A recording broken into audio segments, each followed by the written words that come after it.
পৃথিবীতে জাহান্নাম কোথায় জানেন? অন্যের সংসারে নিজের বসবাস। যেমন ধরেন শাশুড়ি, বোন, ভাই, এমনকি বাবা মার কাছে পর্যন্ত অন্যের সংসারে বসবাস মানে সেটা জাহান্নামে পরিণত। কেন বলতেছি কথাটা? নিজের সংসারে এক মুঠো মুড়ি খাবেন, কেউ বলতে আসবে না, কেউ জিজ্ঞাসা করবে না যে তুমি কেন মুড়ি খেয়েছো।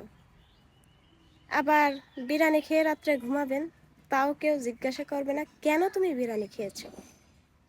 কিন্তু যখনই আপনি আপনার ভাইয়ের, বোনের এবং যে কোনো অন্যের সংসারে ঢুকবেন বা সেই সংসারে বসবাস করবেন, তখনই কিন্তু আপনি যাই খান আর যাই করেন সেটা কৈফিয়ত জারি করতে হবে। এটা কেন করলে, কেন করেছো, কেন করবা, ইত্যাদি ইত্যাদি। তো জান্নাত হচ্ছে নিজের সংসার, আর জাহান্নাম হচ্ছে অন্যের সংসারে নিজের বসবাস। সত্যি।